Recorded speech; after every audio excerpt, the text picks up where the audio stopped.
Good morning, everyone. It's an honor to stand here, and before I say a word about Bill, I just want to thank everyone for coming. There's a lot of Newark residents here. There are a lot of people from all over the state.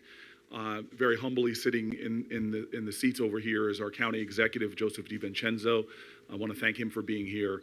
I want to particularly give a thankful word to my pastor, who's over my left shoulder and is a rock in my life and keeps my feet rooted in a spiritual foundation.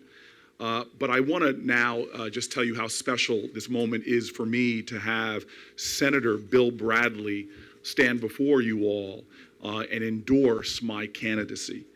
I am more humbled by this moment and those words than you know. Bill Bradley was really my first model in public service that inspired in me the belief that politicians can make a difference. He has unequivocally been one of my life's great mentors. It was a time in my life when I first really started reading about him, which was not in New Jersey. I was at Stanford University. And I read a speech he gave in the Senate on race and race relations in America. If you remember, this is the time when we had the Rodney King trial and the riots in Los Angeles. And when I read the kind of compassion, understanding, and conviction to confront issues that politicians on the national level were not talking about, it sealed him in my mind as a model to which I aspire to emulate. And the more I learned about Senator Bradley and having this star that once graced national headlines as a basketball player have such a common and humble touch, he was the model. When I first met him, he and I were debating this, but I was invited to see him on my way over to study in Oxford, and I sat in his office, and I was so nervous meeting Senator Bill Bradley in the United States Senate, my first visit ever to the United States Senate. And he put me at ease, talked to me, inspired me, told me funny stories of his days in Oxford. So I just want to say that from the early 1990s until this moment, Bill, you have been a source of inspiration to me, example, and wisdom. But more than that, the great privilege of my life is to be able to stand here and tell you that Bill Bradley has been a friend, and the right kind of friend. Some friends tell you what you want to hear, but the good friends are the ones that tell you what you need to hear. And I'll never forget last summer when Bill Bradley walked up to me before even he gave me the greeting and said, "Cory Booker, you need to lose weight." Thank you, Bill, very much for this privilege. I've done it, and still more to go. It's very important to me at the outset that I acknowledge the service and the leadership of Senator Frank Lautenberg. As a senator and as a citizen, he has been one of the most impactful New Jerseyans. He was truly a giant in the United States Senate.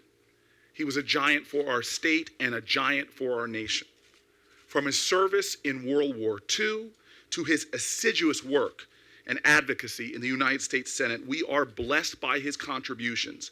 And I say confidently that generations yet unborn will feel the impact of his leadership and contributions. But I'm here today to officially announce my candidacy to be New Jersey's next United States Senator.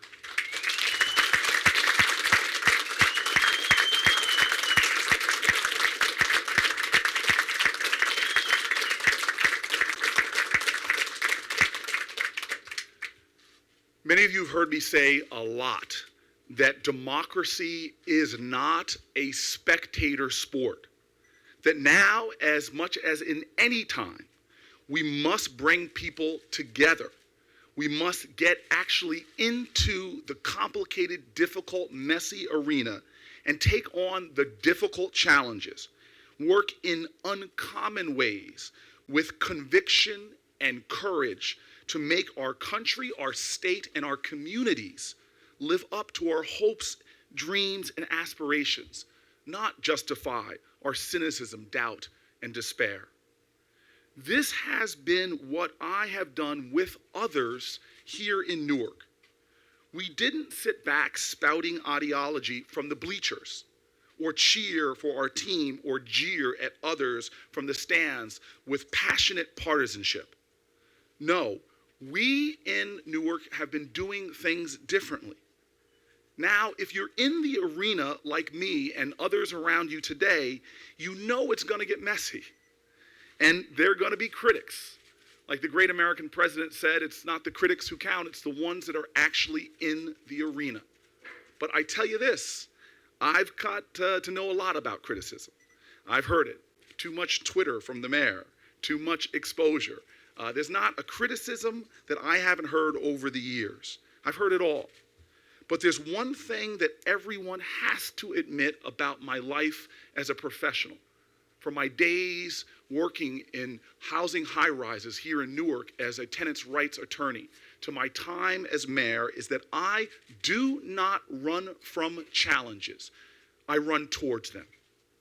Over the past 15 years here in Newark with people, incredible people in this city, we've partnered with every sector of our community and with people from across the state and the nation to make a difference here in Newark. We took on the tough challenges, engaged in the difficult, complicated work, and together we have made real progress. We've raised the quality of life. We have changed a city, despite the cynicism of so many who believed that real change here in Newark was impossible.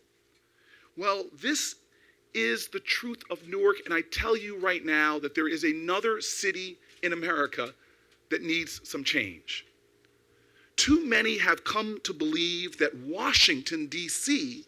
is a place where nothing can get done, where people don't work together, don't find compromise and common ground, don't make progress. And as I've heard from people all over our state, north to south, people believe that Washington is not a place that is sticking up for American families, taking on the difficult problems or improving the quality of life for our communities. This has to end. We in New Jersey see our economy starting to get better, but not seeing enough good-paying jobs that can support our families. New Jersey residents are hearing endless talk from their government, but not enough help in making ends meet, in expanding opportunity for their kids, and ensuring security for their retirement. And so I hear it all the time, with increasing certainty and frustration.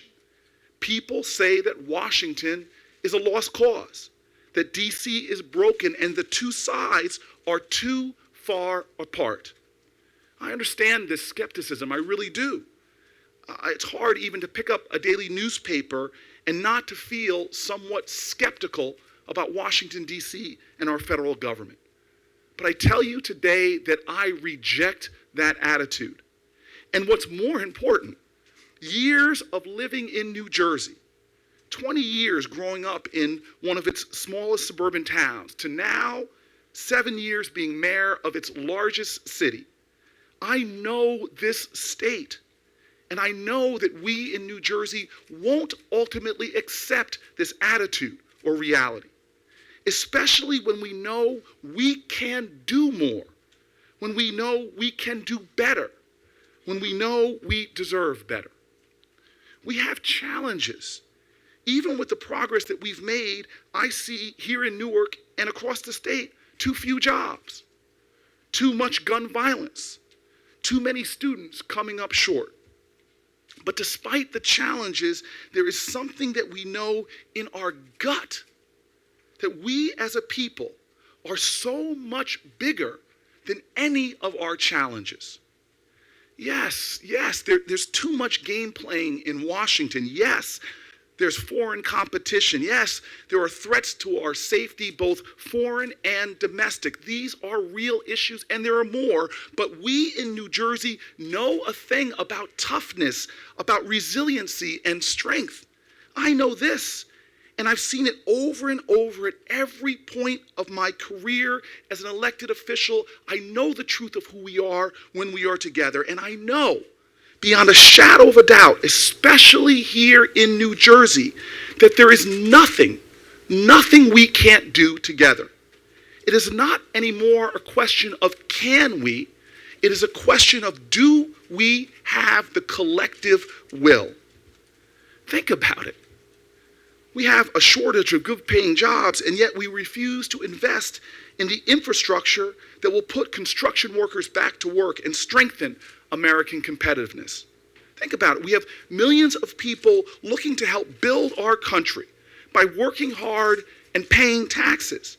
Many of them are here at our finest New Jersey universities. They are trained and ready to contribute, and yet the path to comprehensive immigration reform still remains uncertain, denying our state the economic growth many of these residents could bring. And some of these kids, the same kids, are graduating like students of all walks of life with staggering debt. Yet we're not investing in quality, affordable higher education in a way that matches the commitment that these students are making. And we have kids, as we know too much in Newark, kids in our streets and even in our schools getting murdered. And yet we can't pass common safety gun safety laws, like requiring background checks on every gun sale in America. So I am here because I believe that people who care can find solutions to even the most difficult problems.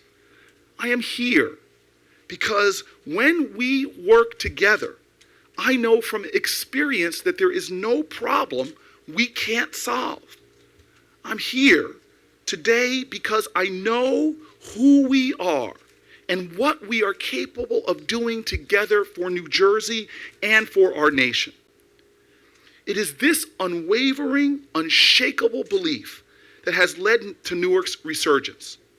When I took office, people said we couldn't get crime rates down, but today the streets are safer. And for the first time in 60 years, the city's population is growing with more people moving back in to be a part of the change as families can see better futures for themselves in this great American city.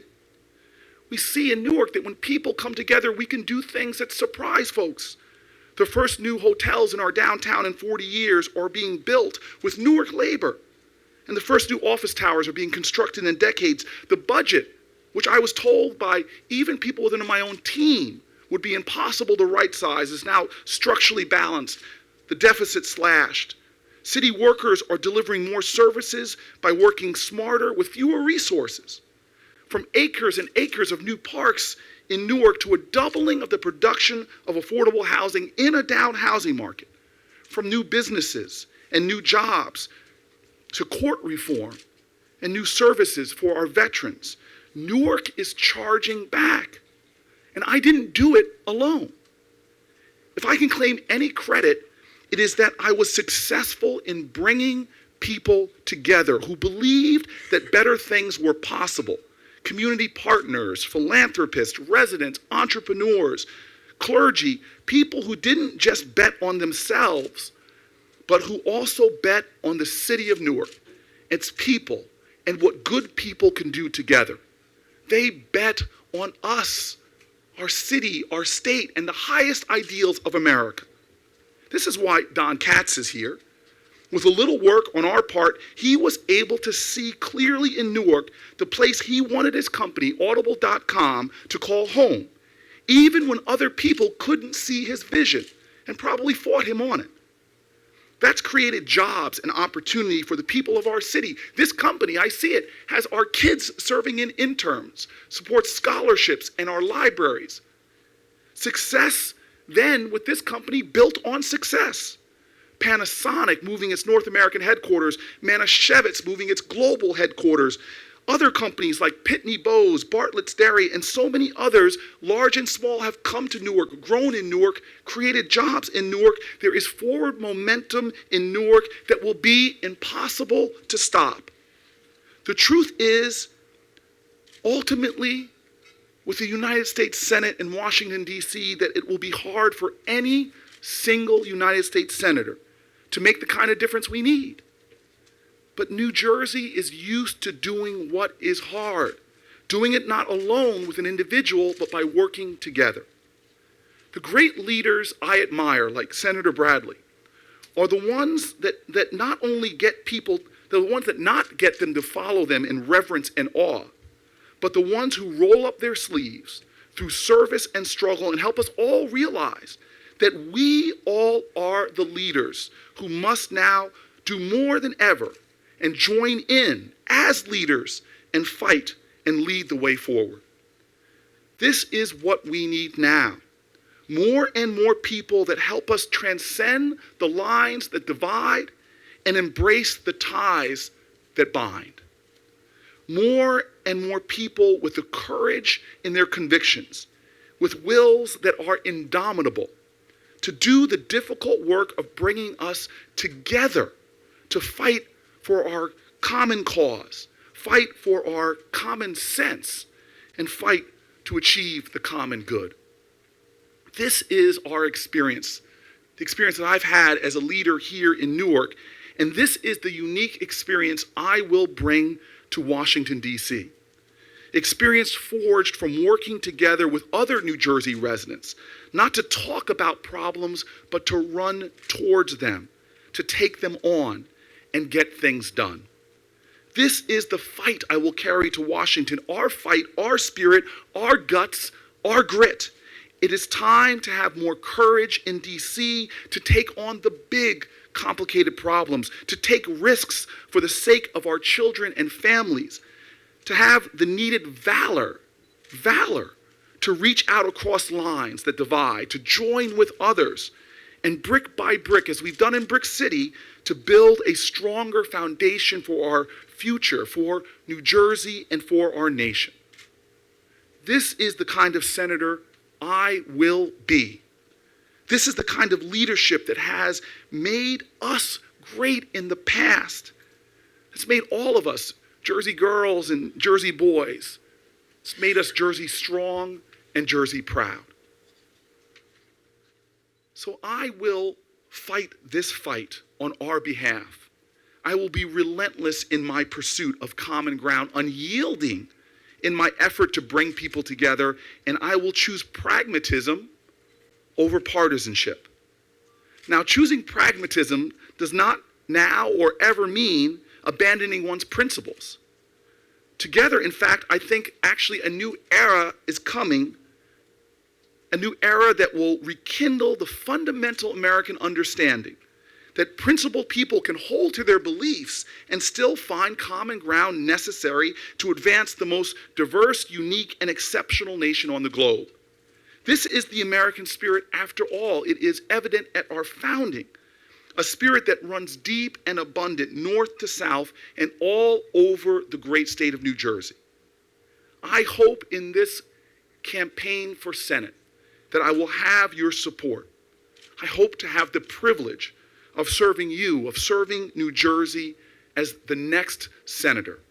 I want to thank you for those who have already put their faith in me, and I look forward to earning every single vote in our state. Thank you very much.